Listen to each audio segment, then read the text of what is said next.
My dear fellow citizens, Namaskar. I am happy to be addressing you on this historic occasion. On the eve of Republic Day, I offer you my heartiest congratulations. On January 26, 75 years ago, our founding document, the Constitution of India, came into effect.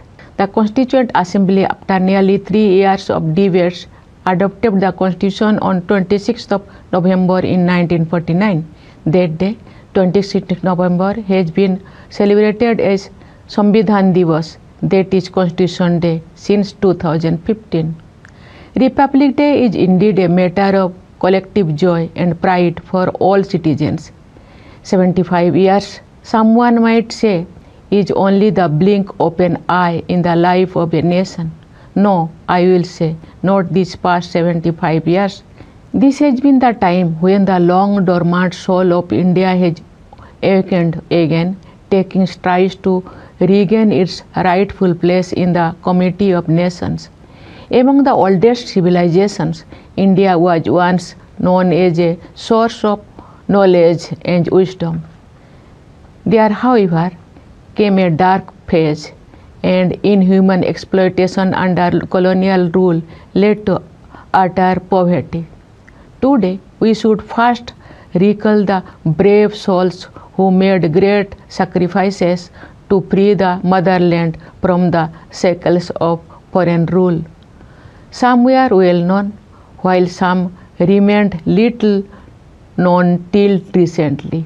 We are celebrating this year the 115th birth anniversary of Bhagwan Birsa Munda, who stand as a representative of the freedom fighters whose role in the national history is now being recognized in true proportions. In the early decades of the 20th century, their struggles consolidated in an organized nationwide independence movement.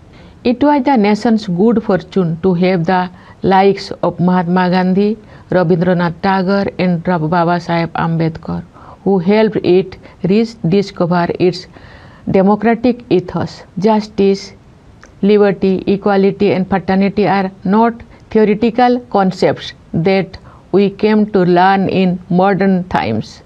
They have always been part of our civilizational heritage. It also explains why the critics who are cynical about the future of the Constitution and the Republic when India had newly become independent were proven so thoroughly wrong. The composition of our Constituent Assembly was also a case testimony to our republican values. It had representatives from all parts and all communities of the country. Most notably, it had 15 women among its members, including stalwarts such as Sarojini Naidu, Rajkumari Amritkar, Sucheta Kripalani, Hansabin Mehta, and Malati Chaudhary. When women's equality was only a distant ideal in many parts of the world, in India, women were actively contributing in shaping the destiny of the nation. The Constitution has become a living document because civic virtues have been part of our moral compass for millennia. The Constitution provides the ultimate foundation of our collective identity as Indians. It binds us together as a family. For 75 years now, it has guided the path of our progress. Today, let us humbly express our gratitude to Dr. Ambedkar, who chaired the drafting committee, others distinguished members of the Constituent Assembly, various officers associated with, and others who worked hard and bequeathed us this most wonderful document. Dear fellow citizens, the 75 years of the Constitution are marked by an all-round progress of a young republic. At the time of independence and even later, large parts of the country had faced extreme poverty and also hunger. But one thing we were not deprived of was our belief in ourselves. We sat down to create the right conditions in which everyone would have the opportunity to flourish. Our farmers toiled hard and made our country self-sufficient. In food production, our laborers worked relentlessly to transform our infrastructure and manufacturing sector. Thanks to their sterling efforts, India's economy today influences the global economic trends. Today, India is taking leadership positions in international forums. This transformation would not have been possible without the blueprint laid down by our Constitution. In recent years, the economic growth rate has remained persistently high, creating job opportunities for our youth, putting more money in the hands of farmers and laborers, and also lifting more people out of poverty. The bold and far-sighted economic reforms will sustain this trend in the years to come. Inclusion is the cornerstone of our growth saga, distributing the fruits of development as widely as possible. As the government continues to assign top priority to financial inclusion, initiatives such as Pradhan Mantri Jan Dhan Yojana, Pradhan Mantri Jeevan Jyoti Bima Yojana, Pradhan Mantri Suraksha Bima Yojana, Mudra, Stand Up India and Atal Pension Yojana have been expanded to provide more people access to a variety of financial support schemes. Equally importantly, the government has redefined the notion of welfare, making basic necessities such as housing and access to drinking water a matter of entitlement. Every effort is being made to extend a helping hand to the marginalized communities, particularly of the scheduled caste, scheduled tribes, and other backward classes. For example, there have been pre-matric and post-matric scholarships, national fellowships, overseas scholarships, hostels and coaching facilities for the youth from the SC communities.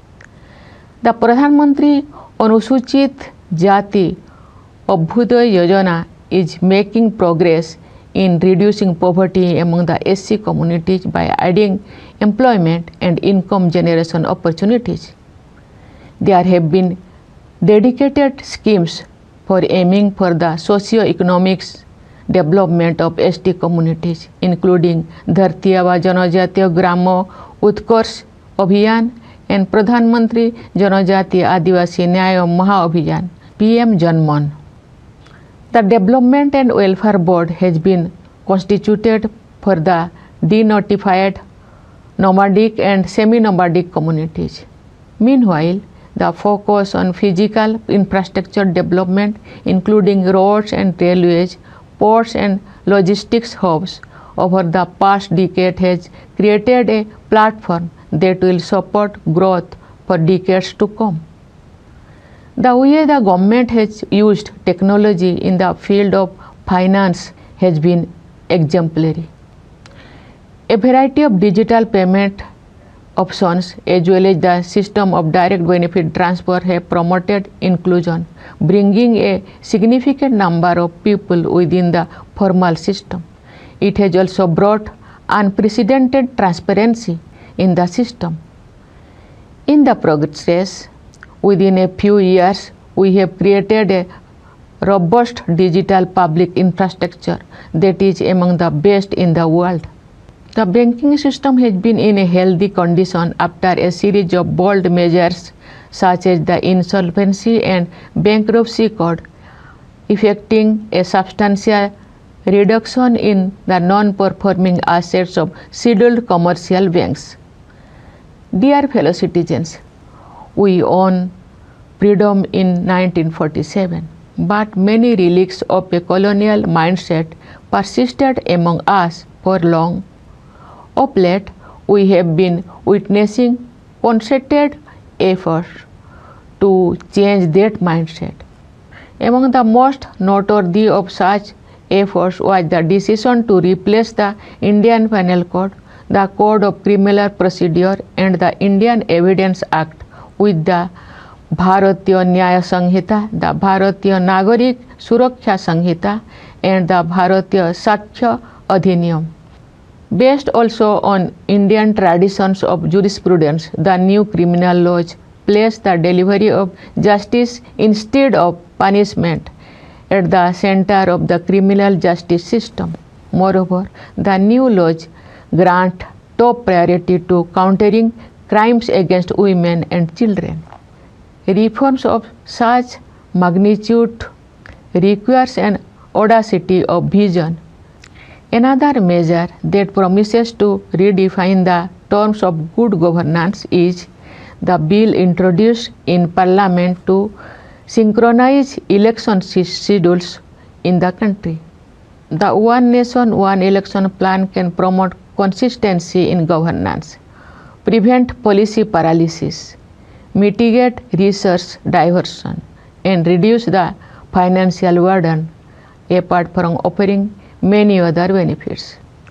There has also been a fresh engagement with our civilizational heritage. The ongoing Mahakumbh can be seen as an expression of the richness of that heritage. An exciting array of initiatives is underway in the domain of culture to preserve and revitalize our traditions and customs. India is a hub of great linguistic diversity. In order to conserve as well as celebrate this richness, the government has recognized Assamese, Bengali, Marathi, Pali and Prakrit as classical languages. This category already includes Tamil, Sanskrit, Telugu, Kannada, Malayalam and Odia. The government is proactively promoting research in 11 classical languages now. I look forward to the completion of India's first archaeological experiential museum in Badnagar of Gujarat, being developed next to an excavation site that shows evidence of human settlement from around 800 BCE. The museum will bring together in one place a wide range of arts, crafts and cultural elements from different eras. Dear fellow citizens, it is after all our young generation that is going to shape the India of tomorrow. Education, in turn, shapes these young minds. Therefore, the government has increased its investment in education and made every effort to improve every parameter related to this sector. The results so far are more than encouraging. The last decade has transformed education in terms of quality of learning and physical infrastructure and digital inclusion. For the medium of instruction, the regional languages are promoted at more levels. It is not surprising that there has been a notable improvement in students' performance. I am glad to learn that women teachers have played a crucial role in this transformation, since more than 60% of those who became teachers in the last decade are women. The expansion and mainstreaming of vocational and skilled education is a welcome development. This is also supplemented now by the scheme to provide our youth internship opportunities in the corporate sector. With a stronger foundation of the school level education, India has been scaling new heights in various branches of knowledge, particularly in science along with technology. For example, India stands sixth in terms of intellectual property filing in the world. We have consistently improved our ranking in the Global Innovation Index, moving from 48th position in 2020 to 39th in 2024. With rising self-assurance, we are increasing our participation in cutting-edge research with a series of initiatives.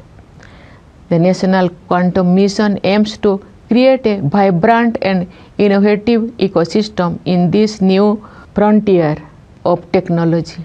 Another noteworthy beginning is with the National Mission on Interdisciplinary Cyber Physical System, which plans to focus on several advanced technologies including artificial intelligence, machine learning, robotics, and cyber security. These technologies were called futuristic till recently, but they are fast becoming part of our daily lives. The Genome India project has been not only an exciting venture in exploring nature, it is also a veritable defining moment in the history of science in India. Under its flagship program, the genome sequencing of 10,000 Indians have been made available for further research only this month. This path-breaking project will open new vistas in biotechnology research and also give a fillip to the public health care system.